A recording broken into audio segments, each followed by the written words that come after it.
السلام عليكم ورحمة الله وبركاته. اللهم صل وسلم وبارك على سيدنا محمد وعلى آله وصحبه أجمعين. النهاردة هعمل معاكم مكرونة سباكيتي بطريقة سهلة. معايا مية بتغلي، هنزل عليها بمعلقة ملح، معلقتين من الزيت،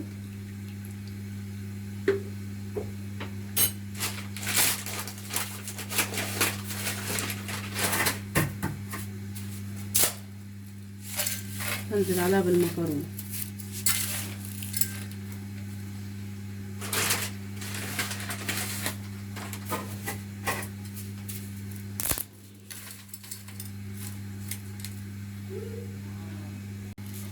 كسرت المكرونة ونزلت بيهم كده في الحلة، هسيبها لحد ما تتسلق معايا. انا مش هغطيها، هسيبها كده، كل ما بتتسلق هي بتنزل لتحت على طول في الحلة كده. هعمل الصلصة بتاعت المكرونة، هنزل بمعلقتين من الزيت، ومعايا بصلتين فرمتهم ناعم، هقلبهم كويس اوي لحد ما يحمروا معايا.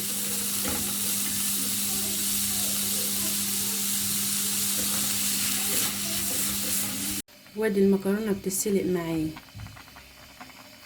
شايفين نزلت لتحت معايا ازاي؟ كل ما بتستوي بتنزل لتحت من غير ما اقلبها ولا اعمل فيها حاجه. المكرونه استوت معايا، هصفيها من الميه وارجع لكم تاني. المكرونه اتسلقت معايا وصفيتها. معايا رشه من الفلفل الاسود، معلقه من الزيت، هقلبهم كويس اوي.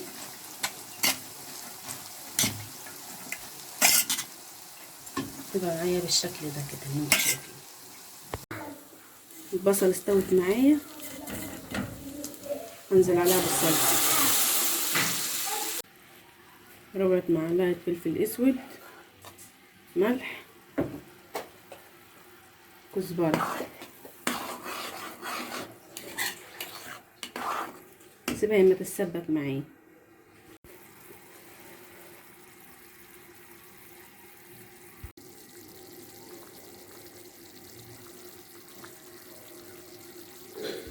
المكرونه استوت معايا وغرفتها، اللي عايز ياكلها من غير صلصه ياكلها.